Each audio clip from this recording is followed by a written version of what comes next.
అది తెలియక he's the way అంటున్నారు. హీఈస్ ది వే కాదు, ఆయామ అందరిలోనూ ఉన్నాడు, వాడిని గమనించి తెలుసుకోండి. కనుక క్రీస్తు గాని మనకి చెప్పవలసింది క్రైస్తవ మతం కాదు, కృష్ణుడు గాని హిందూ మతం కాదు, బుద్ధుడు గాని బౌద్ధ మతం కాదు. మనకి చెప్పవలసిన ఆధ్యాత్మిక విద్యకి మతాలకి ఏమీ సంబంధం లేదని మనవి చేశాను. ఆధ్యాత్మిక విద్య వెలుగు లాంటిది, మతములు పీనుగల వంటిది.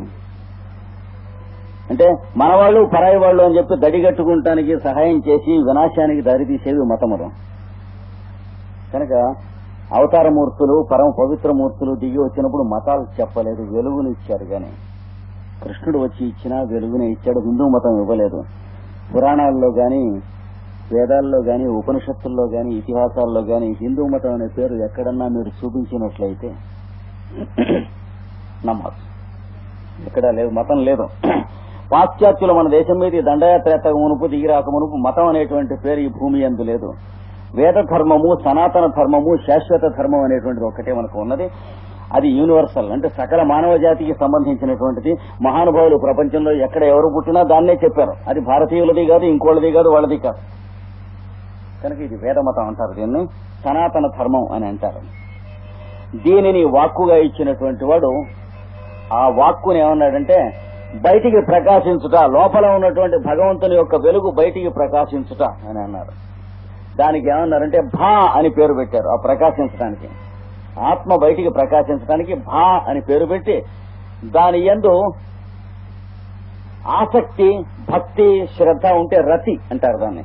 భా రతి, భా యందు రతి కలిగినటువంటి వాడు భారతుడు, భారతీయత, భారత శబ్దానికి ఇది అర్థం. కనుక ఈ ఆదర్శాన్ని మనసులో పెట్టుకుని మొట్టమొదట భారతుడికి ఈ పేరు పెడితే దాన్ని బట్టి భారతదేశం అయింది, భారతఖండం అయింది, భారత ధర్మం అనేటువంటిది వచ్చింది. ఇది మనం ఈ రోజున చెప్పుకోదలుచుకున్నటువంటి ఒక ముఖ్య విషయం. ఇంకా ఒకటో రెండో చిన్న విషయాలు చెప్పి మీ టైం అట్టే తీసుకోకుండా నేను విరమిస్తాను. ఎందుకంటే ఇప్పటికే 2 గంటల కాలం టైం తీసుకున్నాను. మీ టైము, పిల్లలు, పెద్దలు, స్త్రీలు అందరూ ఇక్కడ వచ్చి ఉన్నారు. అయితే మీ ఇండ్లలో ఉన్నటువంటి పనులు మానుకుని ఆధ్యాత్మిక విద్య వినండి అని చెప్పటం కానీ, మీ ఆఫీస్ డ్యూటీలు మానుకుని ఆధ్యాత్మిక విద్య వినండి అని చెప్పటం కానీ ఆధ్యాత్మిక విద్య ఉద్దేశం కాదు. ఆధ్యాత్మిక విద్య మనకేం తెలియజేస్తుంది? Spiritualism makes you do your duties better. మీరు చేసే పనులు ఇదివరకు చేస్తున్న కన్నా చక్కగా, బాగా, పొరపాటు లేకుండా, ఎక్కువ శ్రద్ధతో, సమర్థతతో మిగిలిన వాళ్ళకి ఎక్కువ సుఖాన్ని కలిగించేట్టు, శాంతిని, ఆనందాన్ని కలిగించేట్టు చేసేది తప్ప మనం ఆఫీసు మానేసి ఆధ్యాత్మిక విద్య నేర్చుకుందాం అట్లా ఉండదు. అందుకని మనం అది ముందు గమనించుకోవాలి. ఒక కుర్రవాడు అన్నట్ట, నేను పరీక్షల ముందు 3 నెలలు రోజు భగవద్గీత పారాయణ చేశాను, అయినా కూడా తప్పాను, దీనికి ఏమంటారు గురువు గారు అని అడిగట. అడిగితే గురువు గారు చెప్పారు, అంచేతే తప్పామన్నారు. ఎంచేతంటే పరీక్షల ముందు చదవవలసిన టెక్స్ట్ బుక్లు కానీ భగవద్గీత కాదు. భగవద్గీతలో ఏమని చెబుతుంది? నీ కర్తవ్యాన్ని నువ్వు నిర్వహణం చేయమంటుంది. అంటే పరీక్షల ముందు టెక్స్ట్ బుక్లు చదువు, పరీక్షలు అయిపోయిన తర్వాత రోజు కాసేపు భగవద్గీత చదువుకో, ఉద్యోగంలో చేరాక రోజు కాసేపు భగవద్గీత నోరారా అందరికీ చెప్పు, ఉద్యోగం డ్యూటీస్ టైంలో డ్యూటీ చేసుకుంటూ ఉండు, వివాహం చేసుకున్నాక భర్తగా నీ డ్యూటీస్, భార్యగా కానీ నీ డ్యూటీస్ నువ్వు చేసుకుంటూ ఉండు, పిల్లవాడుగా ఉన్నప్పుడు తల్లిదండ్రులకి నీ డ్యూటీస్ నువ్వు చేస్తూ ఉండు, సోదరుడుగా ఉన్నప్పుడు సోదరులకు నీ డ్యూటీస్ నువ్వు చేస్తూ ఉండు. ఇవన్నీ చేస్తూ ఉండటాన్ని నేర్పేది భగవద్గీత, ఆధ్యాత్మిక విద్య, బైబులు, గ్రంథం మొదలైనటువంటివి తప్ప అది మానేసి ఇది వింటాం అనేటువంటిది ఈ పుస్తకాల్లో చెప్పిన మొట్టమొదటి ప్రిన్సిపల్ ని ఫౌల్ గేమ్ ప్లే చేయటం అనమాట. ఆఫీస్ మానేసి సినిమాకి వెళ్లే వాళ్ళకి వీళ్ల కోసం ఆధ్యాత్మిక విద్య పనికిరాదు. ఆఫీసులో ఉద్యోగాలు ఊడిపోయిన వాళ్ళకి కాదు. అంటే ఆధ్యాత్మిక ఎవరికంటే లైఫ్ లో ఫెయిల్ అయినటువంటి ప్రతి రిఫరాఫ్ కి అనుకుంటారు, అది కాదు. లైఫ్ లో పని చేసుకుంటున్నటువంటి వాళ్ళకి అంతకంటే బెటర్ లైఫ్ ఇచ్చేటువంటిదని, మనం చేసేటువంటి పనులు బెటర్ గా ఉండేట్టుగా చేసేది ఆధ్యాత్మిక విద్య. ఇహలోకంలో ఫెయిల్ అయిన వాళ్ళ కోసం కాదు, పరలోకం, ఇహలోకం కంటే పైలోకం ఇవ్వటం కోసం భగవద్గీతలో స్పష్టంగా చెప్పారు. నాయం లోకోస్తి అయజ్ఞస్య కుతో అన్యః. యజ్ఞార్థకర్మ అంటే పబ్లిక్ సన్స్ తో వర్క్ చేయనటువంటి వాడికి ఇహలోక జీవితమే లేదు, పరలోకాన్ని గురించి ఇంకా మాట్లాడేది ఏమిటన్నారు. అంటే ఇహలోక జీవితంలో సక్సెస్ అయినటువంటి వాడే పరలోక జీవితాన్ని పొందగలడు కానీ ఇహలోకంలో ఫెయిల్ అయినటువంటి దుర్బలుడికి దొరికేటువంటిది కాదు పరలోకం అంటే. ఇది అధ్యాత్మ విద్యను గురించినటువంటి విషయము. దీన్ని పొందినటువంటి వాళ్ళు ఈ ఉచ్చరించినటువంటి ఈ శబ్దాన్ని ఏదైతే ఉన్నదో దాన్ని దేవుడి యొక్క పేరు అన్నారు. దాన్ని ఉచ్చరించాలి. ది వర్డ్ అని ఉంటుంది మనకి బైబిల్లో చూస్తే, గాస్పెల్స్. ఓమిత్యేకాక్షరం బ్రహ్మ, ఓం అనేటువంటి అక్షరం ఏదైతే ఉందో ఒకటి, అదే సమస్తంలో వ్యాపించి ఉండి అదే ఉచ్ఛ్వాస నిశ్వాసాలుగా నీ హృదయంలో నడుపుతూ ఉండి ప్రపంచాన్నంతని జీవులుగా జీవింపజేస్తూ ఉన్నది గనక దానిని ఉచ్చరించటం, దానిని గానం చేయటం, కీర్తనం చేయటం, దానిని వినటం అనేటువంటిది ఒక సాధనగా పెద్దలు ఇచ్చారు. దానికోసం చేసేటువంటి అభ్యాసం దాన్ని భక్తి అనేటువంటి అభ్యాసంగా చెప్పారు. భక్తిని గురించి 2 ముక్కలు చెబుతాను, రేపు కూడా 2 ముక్కలు చెబుతాను. ఈవేళ ఊరికే ప్రారంభం మాత్రం చేస్తాం. భక్తి అనేటువంటి మాటకి అర్థం ఏమిటి?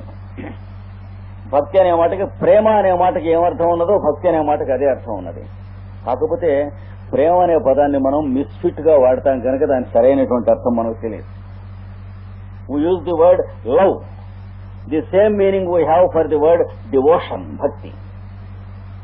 But often we use the word love wrongly. భార్యాభర్త చిన్న కొత్తగా కాపురానికి వచ్చారు. ఓ కొడుకు పుట్టాడు వాళ్ళకి. చాలా ప్రేమ ఆ కొడుకు. ప్రేమ అనే పదం వాడతాం. పెడితే ఆ కొడుకుని సంకని ఎత్తుకుని డాబా మీద నుంచుని లైట్లు రంగులు రంగులుగా ఉంటే చూపిస్తున్నాడు వాళ్ళ నాన్న. చూపిస్తూ ఉంటే ఇక్కడ కుర్రాడు నాన్న లైట్ అని ముందు గొంగాడు. పెట్టకూడదు లేదు ఆ డాబాకి. ఆ చేతిలోంచి కింద పడిపోయాడు.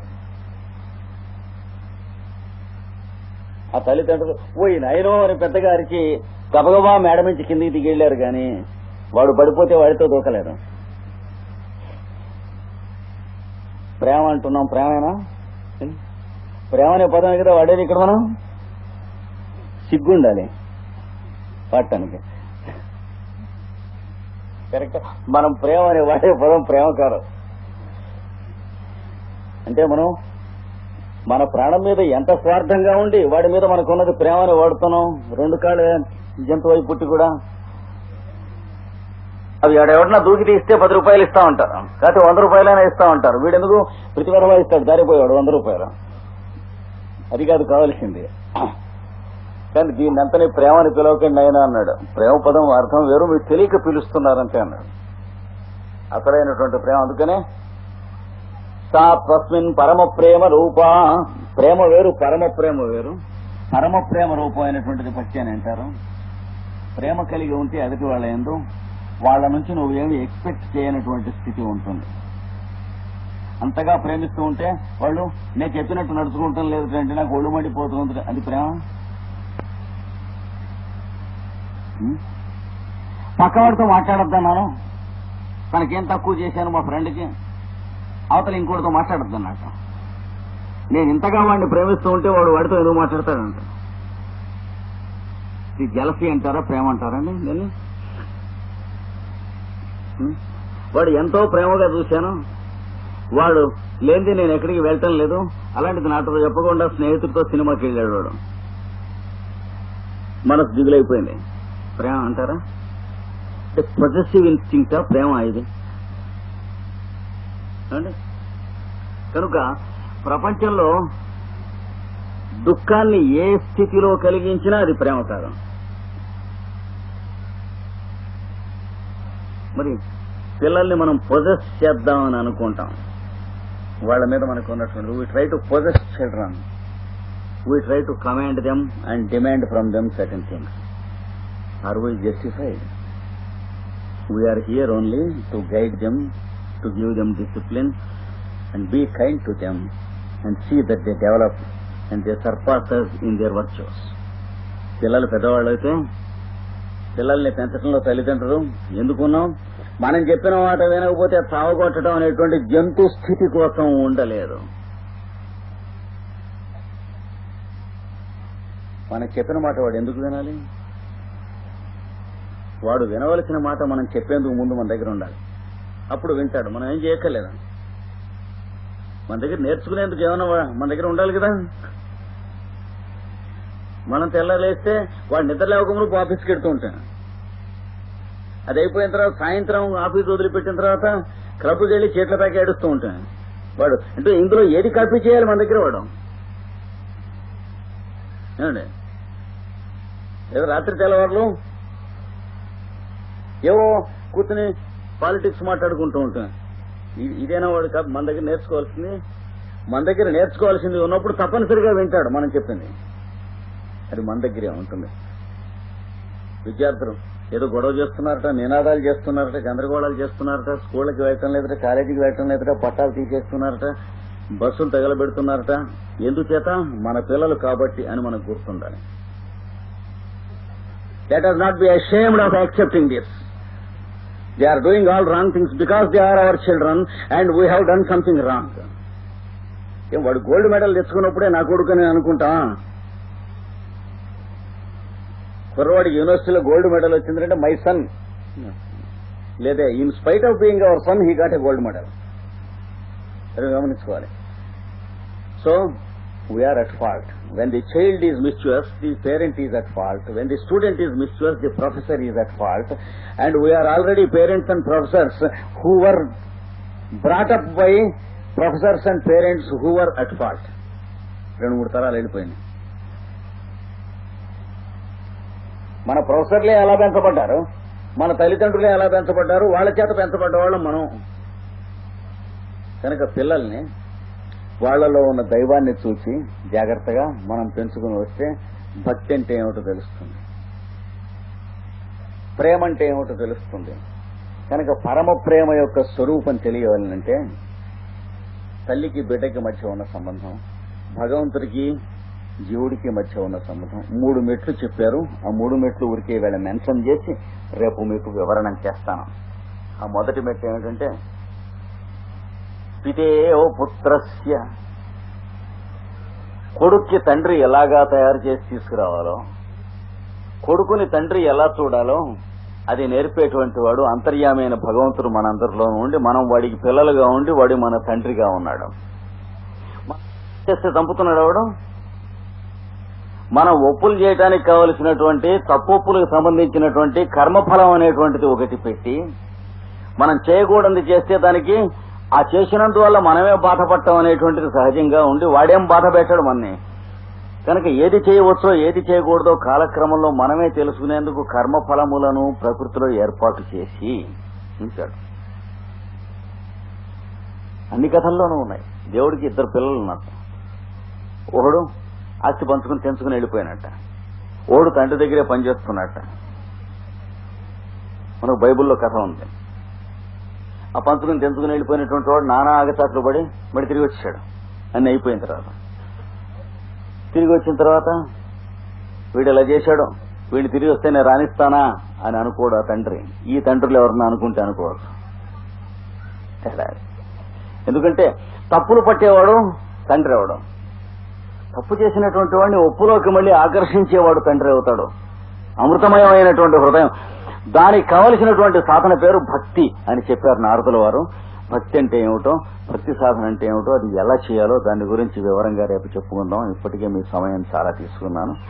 మీలో ఉన్నటువంటి సర్వాంతర్యామి మీ ఒప్పులను మాత్రమే చూచేవాడు, తప్పుల నుండి క్రమశిక్షణ ఇచ్చి మిమ్మల్ని మార్గాన్ని దారికి తీసుకొచ్చేటువంటి వాడు అయినటువంటి భగవంతుడు మీ అందరికీ కూడా ఆయురారోగ్య ఐశ్వర్యములిచ్చి, శరీర పటుత్వమునిచ్చి, వెలుగునిచ్చి చిరకాలము రక్షించుండుగాక అని చెప్పి ఆశీర్వదిస్తున్నాను. స్వస్తి ప్రజాభ్య పరిపాలయంతాం న్యాయేణ మార్గేణ మహీం మహీషాః గోబ్రాహ్మణేభ్య శుభమస్తు నిత్యం లోకాః సమస్తాః సుఖినో భవంతు. పారలౌకికము అను 2 విధములైనటువంటి జీవితములు ఉన్నాయి అని నేను సాయంత్రం మనం చెప్పుకోను. అనగా మన పరిసరంలో ఉన్నటువంటి భౌతిక ప్రపంచంలో మనం యథాక్రమంగా నిర్వర్తించవలసినటువంటి బాధ్యతలు, ఐహిక ప్రపంచం దానికి సంబంధించిన జీవితం అనబడుతుంది. క్రమశిక్షణ లేనివారు ఐహికమైన జీవితం చాలా తక్కువది అని, దాన్ని ఏదో నిర్లక్ష్యం చేయదగినదని ఒక పొరపాటు పడింది చెప్తారు. ఆ పొరపాటు మన భారతీయ సంప్రదాయం వారు పడరాదు. ప్రాచీన భారతీయ సంప్రదాయంలో ఇహం తక్కువది పరం ఎక్కువది అనేటువంటి అభిప్రాయం లేదు కనుకనే మతములు అనేటువంటి భారతీయ సంప్రదాయానికి లేవు. ఆధ్యాత్మికమైనటువంటి ఒక మార్గంలో ఇహపరములు రెండు సమన్వయించుకుని జీవితాన్ని నిర్వహణం చేసుకుంటూ ఉంటాం. ఈ శరీరం మనకు సంబంధించినటువంటి ఒకానొక సాధనము. ఈ శరీరమే మనం కాదు, మనం ఉండటానికి సదుపాయం కోసం ఈ శరీరం ఏర్పడ్డది. కనుక ఈ శరీరంతో భౌతిక ప్రపంచంలో మనం నిర్వర్తించవలసినటువంటి ఐహికములైనటువంటి కార్యక్రమాలను నిర్వర్తించుకోవలసింది. ఈ శరీరాన్ని పరిశుద్ధిగా ఉంచుకునేందుకు కావలసినటువంటి సాధనలు చేసుకోవాల్సింది. శారీరక పరిశుద్ధి, మానసిక పరిశుద్ధి, ఈ రెండు క్రమశిక్షణ అనేటువంటి మార్గంలో ఏర్పాటు చేయవలసింది. చేసి శరీరం ఎప్పుడైతే ఉన్నదో దానికి కావలసిన అన్నపానీయాదులు కావలసి ఉంటాయి. ఎట్లయితే ఒక యంత్రం, ఒక మెషిన్ ఎప్పుడైతే మనం ఏర్పాటు చేశామో దానికి కావలసినటువంటి బొగ్గు గాని, నీరు గాని, కూలి పని గాని ఎట్లయితే కావలసి ఉంటుందో యంత్రానికి, అలాగే తప్పనిసరి అంటే ఇన్ఎవిటబిలిటీస్ అంటారు. అవి భౌతిక ప్రపంచంలో ఉన్నటువంటివి ఇన్ఎవిటబిలిటీస్, ఫిజికల్ ప్లేన్ ఇన్ఎవిటబిలిటీస్. వాటిని నిర్వర్తించుకోక తప్పదు. అవి నిర్వర్తించుకుంటంలో అవే పరమావధి కాకుండా దేనికోసం అయితే మానవ జీవితం ఏర్పడ్డదో దాన్ని పరమావధిగా తెలుసుకుని ఈ భౌతికములైనవి, ఐహికములైనవి వాటిని నిర్వర్తించుకుంటాం అనేటువంటిది ఆధ్యాత్మిక విద్యలో పెద్దలు చెప్పినటువంటి సమన్వయం. అనగా ఈ శరీరానికి అన్నపానీయాలు కావాలి, లేకపోతే శరీరం ఉండదు. అందుకని ప్రకృతి ఏం చేసిందంటే శరీరానికి అన్నపానీయాలు కావాలని తెలియజేసేందుకు ఆకలి, దప్పిక అనేటువంటి రెండు ఏర్పాటు చేసింది. ఆకలి వేసినప్పుడు శరీరానికి ఆహారం కావాలి అని తెలుస్తుంది, దప్పిక వేసినప్పుడు శరీరానికి పానీయం కావాలి అని తెలుస్తుంది. ఇవి రెండును సిగ్నల్స్ అన్నమాట, సింబల్స్. అందరూ తెలుగు వచ్చిన వాళ్ళే ఉన్నట్లయితే తెలుగులోనే చెబుతాను, ఇంకెవరన్నా తెలుగు రాని వాళ్ళు ఉంటే ఇంగ్లీష్ లో కూడా చెప్తాను. అందరూ అలాగే కాగా అన్నపానీయములకు కావలసినటువంటి గుర్తులు ఆకలి, దప్పిక అనేటువంటి ప్రకృతి ఇంకొకటి కూడా జీవరాశులకు ఏర్పాటు చేసింది. నిజంగా శరీరానికి ఆవశ్యకత లేనిదే ఆకలి వేయదు, అలాగే పానీయం ఆవశ్యకత లేనిదే దప్పిక వేయదు, అలాగే శరీరానికి విశ్రాంతి ఆవశ్యకత లేనిదే నిద్ర రాదు. ఈ మూడు కూడాను సమస్త జీవరాశులకి ఏర్పాటు చేసింది. చేసి ప్రకృతి జంతువులకి, పక్షులకి మొదలైన వాటికి బుద్ధి అనేది ఇవ్వలేదు ప్రకృతి. క్రమంగా మానవ జన్మ వచ్చిన తర్వాత మాత్రమే పరమ పవిత్రమైనటువంటి బుద్ధి ఇవ్వబడ్డది. ఈ బుద్ధిని వినియోగించుకుని మానవుడు కర్తవ్యాన్ని నిర్ణయించుకునటానికి చక్కని సాధనం ఏర్పడ్డది. గనక ఈ మిగతా జంతువులు, పశుపక్ష్యాదులకి మనకి ఉన్నటువంటి తేడా ఏమిటంటే మనం ఈ బుద్ధిని సద్వినియోగం చేసుకునేటువంటి పద్ధతి, క్రమశిక్షణ ప్రణాళిక ప్రకృతి మన నుండి ఆశిస్తుంది. మానవ జన్మ ఎత్తిన తర్వాత అంటే ఒక జీతం ఇచ్చిన తర్వాత మన దగ్గర నుంచి ఒక డ్యూటీ ఎలా అయితే ఆశిస్తారో ఆఫీసులో, ఏ కార్యాలయంలో అయినా, ప్రకృతి మానవుణ్ణి అందరికంటే పెద్ద జీవిగా సృష్టించి, బుద్ధిజీవిగా సృష్టించి, యుక్తాయుక్త పరిజ్ఞానం అనేటువంటి పరమ పవిత్రమైన ఒక దీపాన్ని, చక్కని దీపాన్ని మానవుడికి ఇచ్చి ఆ దీపాన్ని అతను సద్వినియోగం చేసుకోమని అది ప్రకృతి ఆశిస్తుంది, ఎక్స్పెక్ట్ చేస్తుంది, ఉద్దేశిస్తుంది. ఆ ఉద్దేశించడం వల్లనే మిగతా జీవులకి, మానవుడికి కొన్ని తేడాలు కనిపిస్తాయి ప్రకృతిలో. జంతువులకి ఆహారం కావలసి వచ్చి ఆకలి వేసినప్పుడు అవి తినటం మొదలెడతాయి. అంతకుముందు మనం పెట్టినా తినవు. ఆకలి తీరగానే ఆపేస్తాయి, ఇంకాస్త పెట్టినా తినమన్నా తినవు. గొడ్డుకి దానికి కావలసిన కన్నా గడ్డి ఇంకాస్త తినమని చెప్పండి, తింటుంది. కుడితి ఇంకాస్త తాగమని చెప్తే తాగుతుందా? లేదు. అంటే ప్రకృతి ఏం చేసింది, వాటికి కావలసినటువంటి బుద్ధి బలం వాటికి లేదు గనక తానే సహాయం చేస్తూ ఉన్నది. ఎంతవరకు తినాలి, ఎక్కడ ఆపాలి, ఎంతవరకు పానీయం తీసుకోవాలి, ఎక్కడ ఆపాలి, నిద్ర ఎప్పుడు పోవాలి, నిద్ర మెలకు ఎప్పుడు రావాలి, తర్వాత కామము దాంపత్యము ఏ ఋతువునందు చరించాలి, ఎప్పుడు ఆపాలి. జంతువులకి సమయం కానప్పుడు కామం ఉండదు, అది మనకు తెలుసు అనుకుంటాం, ప్రవర్తించవు. ఇవన్నీ కూడా ప్రకృతి రక్షణ చేస్తూ ఉంది. ప్రకృతిని అడుగడుక్కి సృష్టిని అంటే ఏది కావాలో యుక్తాయుక్తములైనటువంటి నడుపుతో అయుక్తం జరగకుండా, చేయకూడనటువంటి పని జరగకుండా ఏర్పాటు చేస్తుంది. మానవుడి దగ్గరికి వచ్చేటప్పటికి ఏమంటే ప్రకృతి మనకే వదిలిపెట్టేసింది. ఎందుకని? మనకు ఇచ్చినటువంటి ఈ దీపం, విజ్ఞాన దీపం అలాంటిది, వివేకము అనేటువంటిది, బుద్ధి అనేది, విజ్ఞానం అనేది ఈ దీపం అలాంటిది గనక మనకు ఈ బుద్ధి అనే దీపం ప్రకృతి ఇవ్వటం చేత ఈ దీపం ఇచ్చి ఇక్కడ చదువుకోరా నాయన అబ్బాయి అని అన్నప్పుడు మనం చదువుకుంటాం అని ఎట్లయితే ఎక్స్పెక్ట్ చేస్తారో, లేదా కొన్ని టెక్నికల్ గా ఉన్నటువంటి ఇన్స్ట్రుమెంట్స్ ఇచ్చి ఆఫీసులో నువ్వు ఈ సెక్షన్ పనిచేయి అని ఇంట్రెస్ట్ చేసి ఎట్లయితే అప్పచెబుతారో అలాగా ప్రకృతి మనకి అప్పచెప్పింది అనమాట. ఈ అప్పచెప్పినప్పుడు కొంచెం ఎక్కువ తినకుండా తక్కువ తినకుండా మనమే చూసుకోవాలి. ప్రకృతి చూడదు. మానవ జన్మకు ఉన్నటువంటి భేదం అదనమాట మిగతా జన్మల కన్నా. ఎక్కడన్నా పెళ్లిళ్లు జరుగుతుంటే మనం భోజనం చేసిన తర్వాత మళ్లీ అక్కడ భోజనం చేయమంటారు.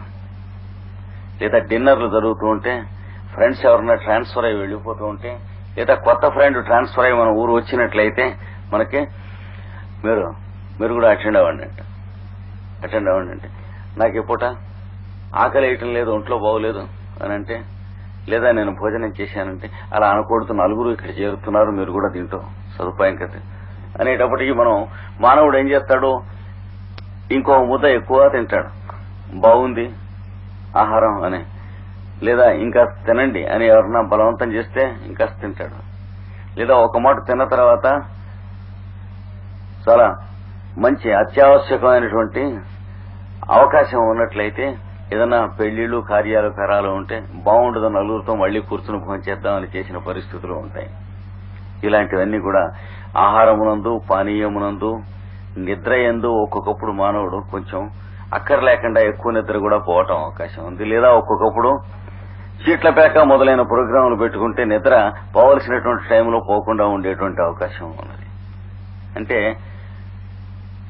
కర్తవ్యం ఎప్పుడైతే మన చేతికి ఇవ్వబడ్డదో ప్రకృతి దగ్గర నుంచి మనం అప్రమత్తతతో మెలగవలసినటువంటిది ఏర్పడ్డది. అంటే ప్రకృతిలో ఒక గొప్ప విషయం ఎప్పుడిచ్చినా దానికి సంబంధించిన బాధ్యత అనేది మనకు ఒకటి ఏర్పడుతుంది. ఎలా అయితే పిల్లవాడికి ఓ వయస్సు వచ్చి పెరిగిన తర్వాత డబ్బులు వాడి చేతికి ఇవ్వటం మొదలు పెట్టారనుకోండి, ఇంట్లో వచ్చిన ఇల్లు నువ్వు నిర్వహించరా నాయనా అన్నారు. వాడు ఈ డబ్బులు మనకి ఇస్తున్నారు కదా అని సంతోషపడేటువంటి అవకాశం కాదు కదా, అది బాధ్యతకు సంబంధించిన అవకాశం. అంటే ప్రకృతిలో ఏదైనా సరే సృష్టిలో ఒక సదవకాశం మనకు కలిగిందంటే దానికి సంబంధించినటువంటి బాధ్యతలు మనకు పెరుగుతాయి. ఇది మానవుడికి ప్రకృతి మొట్టమొదటిగా నేర్పినటువంటి పాఠం. ఈ బాధ్యత నిర్వర్తించకపోతే బాధ కలుగుతుంది. అదే బాధ్యత అనే మాటకి అర్థం. అదే అంటే నిర్వర్తించకపోతే బాధ కలిగించున్నట్టు పరిస్థితిని బాధ్యత అంటారు. రెస్పాన్సిబిలిటీ అనేటువంటిది అంటే రెస్పాండ్ చేయవలసిన పరిస్థితి ఉంటాం. రెస్పాన్సిబిలిటీ అంటే వీడు సరైన రెస్పాన్స్ చూపించాలి, చూపించకపోతే ఫెయిల్ అవుతాడు. పిల్లవాడిగా ఉన్నప్పుడు వాడికి ఆ బాధ్యత అక్కర్లేదు, ఆ డబ్బులు వాడికి ఇవ్వరు. ఎప్పుడైతే పెత్తనం ఇచ్చారో బాధ్యత వస్తుంది. అలాగే ఆహారం, అన్నపానీయముల యందు సుఖములు మొదలైనవి అనుభవించడం యందు మానవుడికి మిగతా జీవరాశుల కన్నా ఎక్కువ అవకాశము ఇవ్వబడ్డది. అవకాశం కారణం చేత బాధ్యత కూడా ఇవ్వబడ్డది. ఈ బాధ్యతను తెలుసుకోకపోయినట్లయితే ఈ ఇహము పరము రెండు కూడా జీవితం చెడిపోతుంది. దానికోసమని ఒక ఆధ్యాత్మ విద్య, యోగ విద్య అనేటువంటి విద్య పెద్దలు కనిపెట్టి మనకి ఇవ్వవలసినటువంటి కారణం వచ్చింది. చాలా లక్షల సంవత్సరాల కిందట ఈ విద్యను కనిపెట్టినటువంటి వారు ఒక తరం నుంచి ఒక తరానికి ఇస్తూ వస్తుంటే అప్పటి నుంచి ఇప్పటి వరకు ఈ పరమ పవిత్రమైనటువంటి విద్య వస్తూ ఉన్నది. ఒకనొక వయస్సు గాని స్థితి గాని కలిగేటప్పటికి ఆ మానవుడికి ఆధ్యాత్మికత మీద జిజ్ఞాస కలుగుతుంది. ఆ కలిగినటువంటి జిజ్ఞాస కారణంగా మన కర్తవ్యం ఏమిటి, మనం ఎలా ప్రవర్తించాలి, ఏ విధమైనటువంటి విధులను జీవితంలో నిర్వర్తించాలి, ఇట్లాంటివన్నీ ప్రశ్నలు వస్తాయి. ఈ వచ్చినటువంటి వాడికి దాన్ని చక్కగా సమాధానం చెప్పి తెలియపరచవలసినటువంటి బాధ్యత పెద్దల యందు ఉంటుంది. పిల్లలకి పెద్దలకి ఉన్నటువంటి సంబంధం ఏమిటి? ఈ బాధ్యత నిర్వర్తించుకుంటామే. పెద్దలు పిల్లలకి సరైనటువంటి పద్ధతిలో ఇలా నడుచుకోవాలి నాయనా అని చెప్పాలి. కలిగినందువల్ల పెరగటం కాకుండా చెడిపోవటం, ఇంటి దగ్గర తక్కువసేపు ఉండి బజార్లో ఎక్కువసేపు ఉండటం, ఉన్న తర్వాత ఇంటి దగ్గర వాళ్ళు చెప్పినటువంటి కాకుండా బయట చెప్పినటువంటి వాళ్ళ విషయాలు నచ్చేట్టుగా ఏర్పాటు అవటం, తర్వాత క్రమంగా విప్లవాత్మకమైనటువంటి అభిప్రాయాలు కలగటం, ఇట్లాంటి జీవితాలకి తావిస్తుంది. కొంతకాలం అయ్యేటప్పటికి ఇంట్లో ఉన్నటువంటి వాళ్ళకి తాను శత్రువుగా భావించుకుని, ఇంట్లో ఉన్నవాళ్ళు తనకు శత్రువుగా భావించుకుని లేనటువంటి ఒక కృత్రిమమైన శత్రుత్వం కుటుంబానికి తనకి సంబంధంగా ఏర్పాటు అవటం, ఇలాంటిది ఎప్పుడైతే ఏర్పాటయ్యారో జాతి ఉండదు, జాతీయత అనేటువంటిది ఉండదు. కుటుంబము లేనప్పుడు జాతి ఉండటానికి అవకాశం లేదు. కుటుంబం ఉండటం గాని, తల్లిదండ్రులకు బిడ్డకు ఉన్నటువంటి సంబంధం ఉండటం గాని జాతీయత అనేటువంటిది మూల కారణాలు. జాతీయత ఉండనప్పుడు అంతర్జాతీయత అంతకంటే ఉండదు. ఒక దేశం కొట్టుకుని చచ్చిపోవటం తప్ప సుఖశాంతులు ఉండవు. అంటే జాతీయతకు క్రమశిక్షణ పొందినటువంటి పౌరుడు మాత్రమే అంతర్జాతీయ జీవితానికి పనికొస్తాడు. అంటే ఇంట్లో ఎట్లా ప్రవర్తించాలో తెలిసినటువంటి వాడు బయటికి వెడితే ఇంకోళ్ళ ఇంటికి వెడితే ఎలా ప్రవర్తించాలో తెలుస్తుంది, కానీ లేకపోతే తెలియదు. కనుక ఇన్నిటికీ మూలమైనటువంటిది అధ్యాత్మ విద్య లేక యోగ విద్య. మెలగుట, ప్రవర్తించుట, దానికి సంబంధించి తెలుసుకునేటువంటి విద్య. ఈ విద్యలో మనకు ముఖ్యంగా తెలియజేసేటువంటిది యుక్తాయుక్త పరిజ్ఞానము, భౌతిక జీవితమునందు మన బాధ్యతలు, ఆహారం ఏ విధంగా తీసుకోవాలి, ఎంత తీసుకోవాలి, ఎప్పుడు తీసుకోవాలి, ఏం తినకూడదు, ఏం తినొచ్చు, ఎలా తినకూడదు, ఎలా తినొచ్చు, మిగతా పనులు కూడా మనకు కావలసినటువంటి ఏ విధంగా చేసుకోవాలి, శరీరానికి శుచిత్వం, మనస్సుకి శుచిత్వం ఎలా అభ్యాసం చేయాలి, దినచర్య, రోజు స్నానం చేయటం. అంటే దీని గురించి ఇంతగా చెబుతున్నారేమో అని మీరు అనవచ్చు. కొన్ని దేశాలకి మనం వెళ్లి చూస్తే, ఆ తెల్లవాళ్ల దేశాలకు వెళ్లి మనం చూస్తే ఈ క్రమశిక్షణ తల్లిదండ్రులు పిల్లలకి చెప్పనటువంటి తరములతో పెరిగినటువంటి కుటుంబములే ఎక్కువ కనిపిస్తాయి. కనిపించినందువల్ల వారానికి ఒక్క మాటో 2 మాటలో స్నానాలు చేసేవాళ్లు, 2 వారాలకు ఒక మాటో ఎప్పుడో స్నానం చేసేవాళ్లు. ఇట్లాంటి వాళ్ళు 175 మంది ఉంటారు తెల్ల దేశాల్లో. తర్వాత ముఖం కడుక్కుంటాం మొదలైనటువంటి ఆవశ్యకత తెలియనటువంటి వాళ్ళు, వాళ్ళని ఎగతాళి చేసి నిందించి కూడా లాభం లేదు. అంటే క్రమశిక్షణ అనేటువంటిది పెద్దలు ఇస్తే పిల్లలకు వస్తుంది, కానీ అట్లాంటి వాళ్ళని ఆదరించి దగ్గర తీసి మనం చెప్పినట్లయితే చక్కగా చేస్తూ ఉన్నారు. బాధ్యతలు కూడా నేర్చుకుంటాం మొదలుపెట్టి వాళ్ళు ఇప్పటికీ దాదాపు ఒక 60-70 సంవత్సరాలైంది. పరమ పవిత్రమైనటువంటి ఆధ్యాత్మిక అంతర్జాతీయ ఉద్యమం భారతదేశంలో ప్రారంభమైంది. మొట్టమొదట అరవింద యోగేంద్రులతో ప్రారంభమైంది. ఆయన పాశ్చాత్యులలో భారతీయ ప్రాచీన ధర్మము, ఆధ్యాత్మికత చెప్పటం కోసం అని చెప్పి ఘంటానాదం చేశారు. అంటే భారతదేశంలో పాశ్చాత్యులు చేస్తూ ఉన్న దుర్మార్గాలు చూచి ఆయన దాన్ని సహించలేక భారతీయతను పునఃప్రతిష్టాపనం చేయటం కోసం అని చెప్పి ఒక మహర్షిత్వాన్ని వహించి పాండిచ్చేరి అనేటువంటి చోట ఆశ్రమం స్థాపించి అక్కడ నుండి భారతీయులకు పాశ్చాత్యులకు సమానంగా ప్రాచీన భారతీయ ధర్మము లేక వేద ధర్మాన్ని ఉపదేశం చేయటం మొదలుపెట్టారు. అప్పుడు పాశ్చాత్యులలో ఒక దంపతులు, అంటే అక్కడ పాండిచ్చేరి గవర్నరు ఆయన భార్యను, చాలా చిన్న వయస్సులో ఉన్నవాళ్లు, ఆయన్ని దర్శనం చేయటానికి వచ్చారు. వచ్చినప్పుడు ఆయన భార్య భర్తతో అడిగింది, ఈ జీవితం చాలా బాగా ఉన్నది, ఇది మనం నేర్చుకుందాం. రోజు పొద్దున్నే స్నానం చేయటం, కృష్ణారామ అనుకుంటాం, యోగాభ్యాసం చేయటం, చేసినటువంటి జ్ఞానం కలిగినటువంటి మనస్సుతో సంతోషంగా మిగిలిన వాళ్ళని చూడటం, అందరిలో దైవాన్ని చూడటం, దాన్ని సాధించటం, ఇలాంటి జీవించటం, ఇలాగ వేదోపనిషత్ పురాణ